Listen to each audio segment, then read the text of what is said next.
So I'm gonna have to be honest with you, Jim. I'm really phoning today on behalf of the chairman of the board of directors of the Edmonton Football Club, the entire board, and our organization to tell you that your name has been officially approved to be inducted into our Wall of Honor.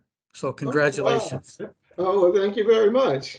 That's pretty shocking. Yeah, I tell you what, I'm elated. Anytime that you can have the team that you play for say you are one of the all-time greats, I think that's very gratifying. And also just knowing that the people in Edmonton, when I played football, I basically played for the people simply because they worked so hard, and they motivated me to play as hard as I could. So thank you very much. I really appreciate it. Well, I'm going to say this, that the other two people in the class of 22 are Ed Jones and Joe Hollimon. And I think wait a minute. I can't be on the same with Ed Jones. Anybody else, but not Ed Jones. No, I'm just joking. Well, I've had a chance to talk to both of them here in the last half hour, and they're thrilled beyond belief. But I'll say this in all seriousness: if there's three players that have deserved to go on the wall for some time, for a long time, it's you, and Joe and Ed as well. But especially you, Jim. You brought so much to our team, and really we're we're trying to turn the organization around right now, and that takes time and it takes special players. When you arrived, it was clear you were a special player, and that after that point, that was one position we just didn't have to worry about. Well, I tell you what, I thank you very much. That's gratifying coming from the team I played for. And I was really pumped up about being on the team simply because they relied on me. And thanks to Coach Barry Gelly, he was the one to say, James, don't let anyone tell you anything. You're the reason that we go. And so every game he would come to me and put emphasis on, Jim, don't worry about what other people are saying. You need to play good for us to win. And so I always took that to heart. Is there, of all of the career statistics, I don't want to go into them, but part of the 5-in-a-row team from 72 to 82 or 78 to 82, you started here in 77. Most rushing touchdowns in a single season, 18. Most rushing touchdowns in a single game, 4.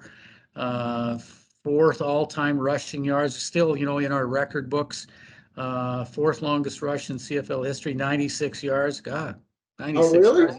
Yeah. That's a miracle. I mean, I don't even remember that. Yeah. Gosh. Anyway, is there anything that stands out, or is it about things that you recall about your career with our team? Like I said, I think just Coach Farragelli, because basically he created an offense. He was the offensive genius, and that's why he always told me how important I was for us to win. And so I took heart on that, and he and I jokingly talked about it every time he come to me, say, Jim, you're okay. And, I give him that East Coast look, and he go, okay, you're okay. So again, like I said, I knew my importance, and so I took it pretty serious. And so therefore, I just went out knowing that the offense depended on me, whether I was blocking or whatever I was doing. I knew my importance in the offense. And I think in 82, when I was hurt and missed the first half of the season, I could see it right then that they truly missed me. They put other players in, but they just, they weren't the one. Well, that team was 3-5 without you in Oh, is it? it. Okay, yeah. And then when you came back, they won 10 in a row in the Grey Cup. Yep. So, yeah. And I think that was the year that I sort of, I guess, gained some notoriety simply because, you put 1 and 1 together and got 2 and go, oh, okay, so now we really know. And besides those hotshot receivers, they were divas anyway. So Brian Kelly's moved back to Edmonton with Kim okay. and his kids, and he comes to every game now and just can't do enough. He shows up at our tailgating, and like you say, we had Tommy Scott, Brian Kelly, Waddell Smith, Marco Sinkar, John Konahowski. I could go on and on. I'm going to leave somebody out. Stu Lang. Really great receiving core. But if people don't run the ball and if people don't block properly, then none of that's going to matter, is it? Yeah, that's true. But I think even now, when you see football now, I think the most unappreciated position on the field, to be honest with you, is the running back. Because we're not the glory guys. Okay, I tell everybody that you get hit every time. If you make a good fake, they tackle you. Okay, if you have to block in a hole, you're hitting someone. So we're constantly being hit. And so it's a miracle we walk around with intelligence because we've been hit by more than anybody else on the team. So, but I'm just joking about that. But I knew my importance and I knew what I had to do every game.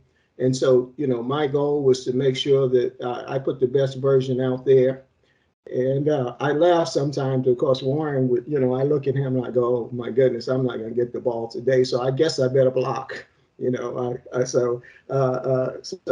Anyway, whenever he said things to me, I went, okay, he's not going to give me the ball today. So let me, if I need to fake or block, I'll do that. And whenever I got the ball, I was hungry. So I saw the goal line every time I got the ball.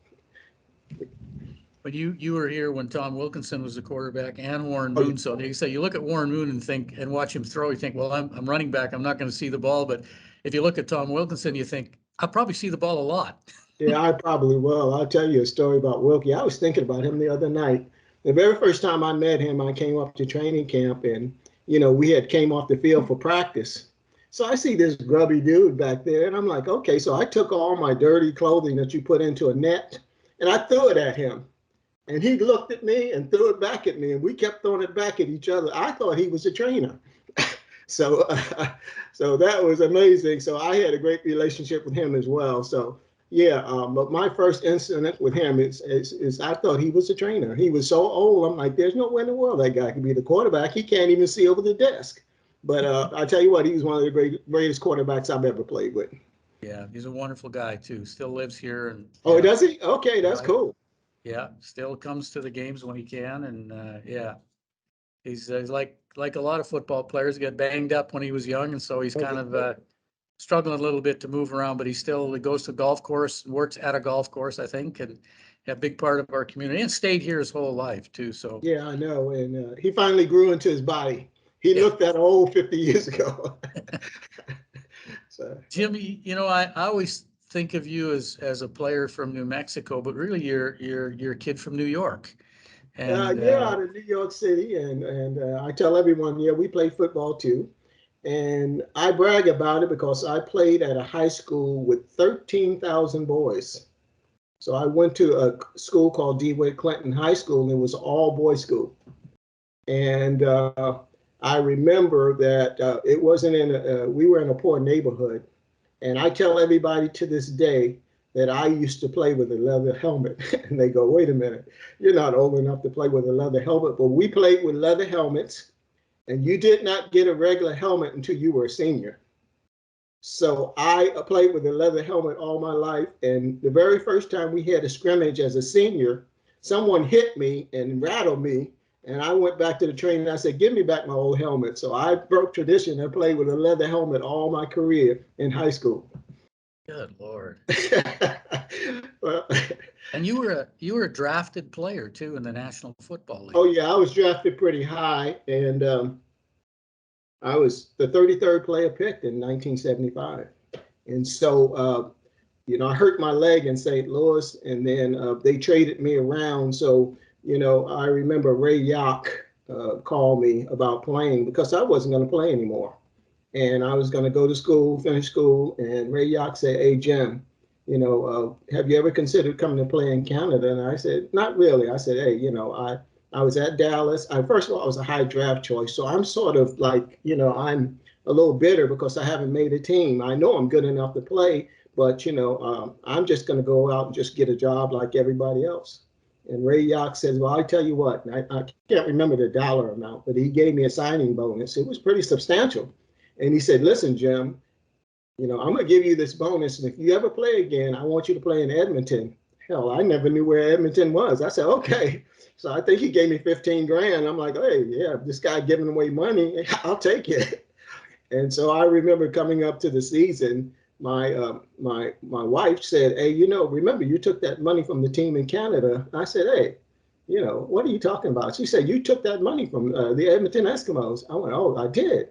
She said, you need to go up there. So I packed my bags. I only had one bag with a pair of shorts, pair of jeans, and a t-shirt because I was coming up there to get cut.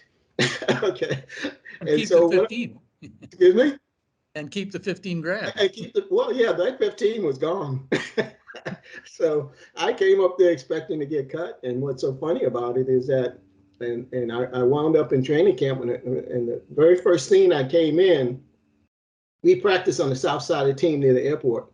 And I saw a huge mountain of snow, and I'm like, wait a minute, what in the heck is going on? Snow in May? I'm like, whoa, I'm definitely going to make sure that I'm going to get cut real quick. So they put me in line with the other running backs, and then they had me listed as running back number 15. And then my ego got involved, and I went, wait, what do they know who they're messing with? And so I said, you know what? My ego came involved. I said, man, I was a 33rd player pick, and they got me 15. I say, there's some guys here as old as my grandparents. I think they had a couple of running backs that were on their way out. And so from there, and it was cold, and I said, you know what? I could get in shape after practice and run every day and try to get in shape. And I went number 15. That pissed me off. And that's how, I worked my way up from that point all the way up to, I guess I was the number one running back during training camp. And they had Larry Washington there as well. And so they came to me at the last preseason game and said, hey, Jim, you need to play fullback. I'm like, I'm not playing fullback. And they said, well, we can't keep you. I said, fine, let me go. Because every team I played against, the coach would say, hey, if you're available, we're going to get you. So I'm like, okay, let me go. And finally, they went back and forth. And of course, I was a football player, so I negotiated for more money. And that's why I started playing fullback for Larry Washington. And so we both were in the backfield together, yeah. And then unfortunately, he was hurt. Maybe halfway into the season, and it sort of ruined his career. And so from there, and they left me at fullback. I'm like, wait a minute, folks. I was your best tailback, and you made me play fullback, and now you have no tailback. Duh, 1-1. Anyway, they left me at fullback, and they had Howard Strickland playing there.